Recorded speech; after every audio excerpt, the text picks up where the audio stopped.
حضرت عمر فاروق رضی اللہ تعالیٰ عنہ کا زمانہ ہے تو کیس آیا، ایک شخص نے 4 ایکڑ زمین بیچی، دوسرے نے خریدی۔ جس نے بیچی وہ کسان نہیں تھا، کوئی اور کام کرتا تھا۔ اس نے کہا میرے پاس فارغ ہے، میں تو کاشتکاری نہیں کرتا، تو ایک کسان نے خرید لی۔ توجہ ہے میری بات پر؟ وہ کسان ہل چلا رہا تھا، پہلے دن ہل چلایا تو اس کھیت کے اندر سے خزانہ نکل آیا۔ کھیت سے خزانہ کس کا ہے یہ؟ جی بھائی جی دی سڑک لنگ جائے نا وہ آتا ہے اور میں دیڑی نہیں تسی بیانہ واپس لو۔ اب تو سڑک گزر گئی ہے، مجھے تو پتہ ہی اب چلا ہے کہ یہاں ہاؤسنگ سوسائٹی آنے والی، میں تو نہیں دیتا ہی، رکھ لیں آپ۔ کیا نکل آیا؟ ہیرے جواہرات چاندی لال نکل آئے۔ اب اٹھا کے نا وہ شخص نکلا ہے وہ رکھ لیتا، سنبھال لیتا، کیا ضرورت تھی؟ ویسے بھی لوگ تو پیسے بتاتے ہی نہیں کتنے۔ اٹھا کے نا وہ خزانہ تو جس نے بیچے تھے اس کے گھر چلا گیا، کہنے لگا میں نے زمین خریدی تھی، خزانہ نہیں خریدا تھا، تیرا ہے، تو لے لے، تیرا ہے، رکھ لے۔ وہ بھی صحابی رسول ہے، میرے نبی نے دنیا کی محبت کھینچ ڈالی ہے دلوں سے۔ وہ کیا کہنے لگے؟ کہنے لگے میں نے تو 4 ایکڑ سے بڑی مشکل جان چھڑائی ہے، تو اب پھر دولت لے کے آ گیا ہے۔ اس نے کہا یہ تیرا ہے، تو ہی رکھ، میں نے زمین بیچی تھی تو جو اس کے اندر تھا وہ سارا ہی تیرا ہے، بیچ ڈالا تھا۔ کہنے لگا نا میں نے زمین خریدی ہے، خزانہ نہیں خریدا۔ وہ کہنے لگا نا بھائی میں نے تو ہر شے بیچ دی ہے، اس میں سے پھل اگے پھول نکلے وہ سارے۔ جاگ رہے آپ لوگ؟ آنکھوں ہے ہی کم جاگن والا ہے، یہ ہوتا ہی نہیں۔ یہ عجیب معاملہ ہے نا جی۔ یہ فرشتے ہیں جو دنیا میں بستے تھے، یہ انسان تھے جن کو فرشتے بھی دروازے کھول کے دیکھتے تھے یہ کیسے انسان ہے۔ اب مقدمہ حضرت عمر کے پاس آ گیا، توجہ ہے میری بات پر؟ حضرت عمر فاروق کے پاس آیا، حضرت عمر فاروق نے دونوں کی بات سنی تو جس نے بیچی تھی اس سے کہنے لگے پرانے مالک سے، چل یار تو لے لے، مجھے لگتا ہے کہ تیرے ہی ہیں، تیرے بڑوں نے دبائے ہوں گے، تو نہیں نکال سکلا، تو ہے تو وراثت تیری بنتی ہے نا، رکھ لے۔ کہنے لگا عمر آپ کیا سرائی کر رہے ہیں؟ اگر یہ بات غلط ثابت ہو گئی اور قیامت میں مجھے اس خزانے کا حساب دینا پڑا تو آپ میرے ساتھ اٹھیں گے نا، میرا بوجھ اٹھائیں گے نا؟ حضرت عمر کہنے لگے جی میں کوئی نہیں اٹھاتا، میں تیرا بوجھ۔ اب وہ جس کو بیچا تھا حضرت عمر کہنے لگے بھائی اس نے تو تجھے دے دیا تھا، اب تیرا ہے تو رکھ لے۔ کہنے لگا عمر آپ قیاس کر رہے ہیں، آپ قیاس کر رہے ہیں، اگر قیامت والے دن میں پھنس گیا تو میں آپ کا نام لے لوں اللہ کی بارگاہ میں؟ حضرت فاروق اعظم نے نا سر پکڑ لیا، فرمایا میں فیصلہ ہی نہیں کرتا، تم حضرت ابی بن کعب کے پاس جاؤ رضی اللہ ہو۔ حضرت ابی بن کعب کے پاس آئے اور آ کے ان دونوں نے کہا حضرت جی ہمارا ایک کیس الجھ گیا ہے۔ فرمایا وہ کیا؟ صحابہ وہ صحابہ تھے جن کی ہر صبح عید ہوتی تھی، خدا کا قرب حاصل تھا، نبی کی دید ہوتی تھی۔ حضرت ہمارا کیس الجھ گیا ہے، حضرت عمر سے فیصلہ نہیں ہوا، آپ مہربانی فرمانے لگے وہ کون سا کیس ہے جو عمر فاروق سے فیصلہ نہیں ہوا؟ وہ کون سا کیس ہے؟ کہ حضرت جی یہ معاملہ ہے، توجہ ہے میری بات پر، یہ والا معاملہ ہے کہ اس نے بیچی ہے جگہ، میں نے خریدی ہے، اب خزانہ نکل آیا، میں کہتا ہوں تیرا ہے، یہ کہتا ہے نہیں تیرا، میرا میری نہیں۔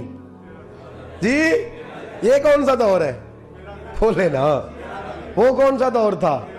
خیر الناس من ینفع الناس، لوگوں میں بہتر وہ جو لوگوں کے لیے نفع بخش۔ یہ کہتا ہے خزانہ تیرا ہے، میں کہتا ہوں نہیں، تو کون سا دور ہو گیا؟ تیرا تیری کا۔ حضرت سیدنا ابی بن کعب رضی اللہ تعالیٰ عنہ نے سر جھکا لیا، کہنے لگے میں فیصلہ کیا کروں، میں بہت بڑا قاضی ہوں پر یہاں میں بھی الجھ گیا ہوں، اب فیصلہ سنو، خوبصورت فیصلہ۔ حضرت ابی بن کعب اس سے پوچھتے ہیں بیچنے والے سے تیرے بچے کتنے ہیں؟ کہنے لگا جوان بیٹا ہے۔ خریدنے والے سے کہتے ہیں تیرے کتنے بچے ہیں؟ اس نے کہا جوان بیٹی ہے۔ کہنے لگا میں ان دونوں کا نکاح کر کے سارا سامان انہیں جہیز میں دے دیتا ہوں، ان کا نکاح کر کے سارا کچھ انہیں جہیز میں دے دیتا ہوں، تیرے گھر بھی آ جائے گا، تیرے گھر بھی۔ یہ فیصلہ سیدنا ابی بن کعب رضی اللہ تعالیٰ عنہ نے دیا۔ لوگ رو رہے تھے، کہہ رہے تھے کیا بات ہے اس فیصلے کی، کیا بات۔ ایک نوجوان تھا مینا کے بازار میں دوڑا جا رہا ہے، ایک بابا جی اس کو ملے بزرگ، تو ان بزرگوں کے اس نے، توجہ ہے میری بات پر آپ، ان بزرگوں کی تھیلی اس نے اشرفیوں والی چھین لی، چھین کے دوڑ گیا، کافی آگے چلا گیا تو گر گیا، جب گرا تو نظر آنا بند ہو گیا۔ لگاؤ اللہ کے ولی کی بے ادبی ہوئی ہے اس لیے نظر آنا بند ہو گئی، بے ادبی ہو گئی، بڑا پریشان ہوا، سخت آزمائش کا شکار، کیا کروں کدھر جاؤں؟ جب بڑی سخت تکلیف کے اندر وہ گرفتار ہوا تو لوگوں سے کہنے لگا مہربانی کرو مجھے بابا جی سے معافی لے دو. گرا جو ان کی نگاہ سے وہ سنبھل نہیں سکتا. اللہ والوں کی بے ادبی اللہ کو بڑی ناپسند ہے. اللہ والوں کی بے ادبی اللہ کو بڑی ناپسند ہے. اس سے ضرور بچیں. اللہ تعالیٰ ہمیں بچنے کی توفیق عطا فرمائے. پکڑ کے بابا جی کے پاس لائے. بابا جی معاف کر دیں, آپ کی وجہ سے آنکھیں چلیں گی. بابا جی کہنے لگے نہیں, میں نے تو بد دعا دی نہیں. تو وہ کیسے؟ کہنے لگے میرے ساتھ جب کوئی مسلمان زیادتی کرتا ہے تو میں فوراً ہی معاف کر دیتا ہوں. کہا جی میرے لیے دعا کر دیں. دعا کی, بابا جی کی آنکھیں ٹھیک. بابا جی نے دعا کی, نوجوان کی آنکھیں صحیح ہو گئی. لوگ چلے گئے تو وہ نوجوان قریب بیٹھ گیا. کہنے لگا بزرگو آپ نے جو کہا میں نے مان لیا, پر ایک بات میری سمجھ میں نہیں آئی. کہا وہ کیا؟ کہا آپ کہتے ہیں میرے ساتھ کوئی مسلمان بھی زیادتی کرتا میں فوراً معاف کر دیتا ہوں. فوراً تو معافی دی جاتی نہیں, دی جا سکتی نہیں. تھوڑی دیر تو بندے کے دل کو تکلیف رہتی ہے. آپ نے جو نہیں نا بات, لوگ باریکی میں جاتے ہیں نا بہت سارے. کہا جناب بندے کے دل میں تھوڑی دیر تو تکلیف ہے. بھئی کوئی لڑائی ہو جائے تو کہتے ہیں ابھی نہیں میں نے جانا, ذرا بات ٹھنڈی ہو جائے گی تو پھر, ابھی تو بڑی چوٹیں لگی ہیں, بڑا مسئلہ بنا ہے. یہ شعوری طور پہ لوگ ایسا کرتے ہیں. کہا فوراً کیسے آپ نے معاف کر دیا؟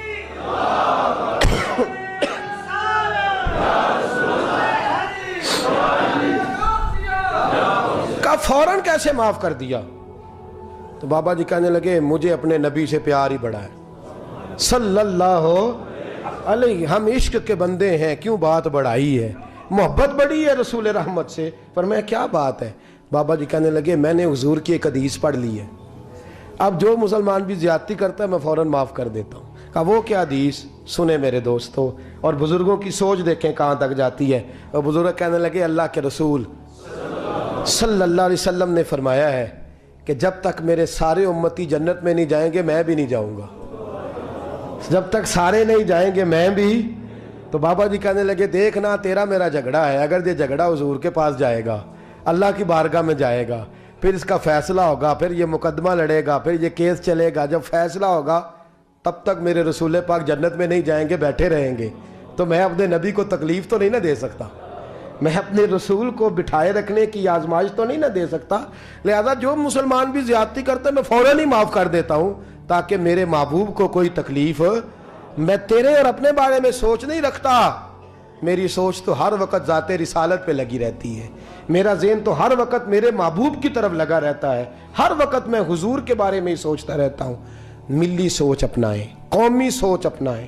زندگی میں وہ والے کام کریں جس سے قوم کو نفع حاصل ہو, ملت کا جس میں فائدہ ہو. کچھ ایسا کر جائیں زندگی میں جس سے لوگ نفع اٹھاتے رہیں. محمود غزنوی گزر رہا تھا, ایک بابا جی بڑھاپے میں ہاتھ کانپ رہے ہیں تو ایک پودا لگا رہے تھے. تو محمود غزنوی کو بڑا پسند آیا. کہا بابے کو میرے پاس تو بلاؤ. بلایا تو کہا بابا تیری عمر اب ہاتھ کانپتے ہیں, سر کانپتا ہے, راشا تاری ہے, تو نہ پھل کھا سکے گا نہ چھاؤں میں بیٹھ سکے گا. تو بابا جی آپ یہ کیوں کر رہے ہیں؟ بابا جی کہنے لگے چلو میں نہیں پھل کھاؤں گا, میرے پوتے تو کھائیں گے نا. بچے محمود کو بات بڑی پسند آئی. اس نے بابا جی کو ایک اشرفیوں کی تھیلی انعام میں دے دی. کہا تیری سوچ بڑی قومی ہے, بڑی ہے. تو بابا جی مسکرا کے کہنے لگے بادشاہ تو ابھی کہہ رہا تھا کہ نہ تو پھل کھائے گا نہ چھاؤں میں بیٹھے گا, اللہ نے مجھے پھل بھی دے دیا ہے, چھاؤں بھی دے دی ہے. ابھی دیکھیں نا, ابھی میں نے کام کیا, نہیں تو اللہ نے سارا کچھ پہلے ہی دے دیا ہے. بادشاہ اور راضی ہوا, اس نے ایک تھیلی اور دی. تو بابا جی مسکرا کے کہنے لگے دیکھ میرے اخلاص میں اللہ نے کتنا فضل کیا ہے. لوگوں کے باغ میں سال میں ایک دفعہ پھل لگتا ہے, میرے باغ میں 2 دفعہ لگ گیا ہے. تو خیر خائی کا ذہن بنا, لوگوں کے بارے میں سوچ, قومی اور ملی ذہن بنا, بڑا ذہن بنا, بڑی سوچ بنا. وہ والا کام کر جس سے زیادہ لوگوں کو فائدہ ہو, زیادہ لوگوں کا نفع ہو, وہ والا کام کر. قومی ملی ملت اسلامیہ کی سوچ بنا, عالم اسلام کی بات کر, مسلمان کا بھلا کر, اپنے وطن کا بھلا کر, اپنی ملت کے بارے میں سوچ. جب تو یہ کام کرے گا تو اللہ تجھے وسائل بھی بڑے ہی عطا فرمائے گا. اللہ تبارک و تعالیٰ تیرے لیے رحمتوں کے دروازے بھی زیادہ ہی کھولے گا. تو فرمایا زمین میں وہ قائم رہے گا جو لوگوں کا بھلا کرے گا, دوسروں کے بارے میں سوچے گا. وہی دنیا میں زندہ رہتے ہیں جو لوگوں کے لیے نفع بخش بن جاتے ہیں. جو ذات کی بات کرتے ہیں وہ بڑی جلدی فنا ہو جاتے ہیں. دوسروں کی بات کر, تو ہمیشہ رہے گا, تو باقی رہے گا, تو قائم رہے گا. تو ہمیشہ صبح قیامت تک تیرا نام جپا رہے گا۔ میرے اعلیٰ حضرت فرماتے ہیں بے نشانوں کا نشان مٹتا نہیں، مٹتے مٹتے بھی نام ہو ہی جائے گا۔ ہمیشہ مدحت خیر الانام میں گزرے۔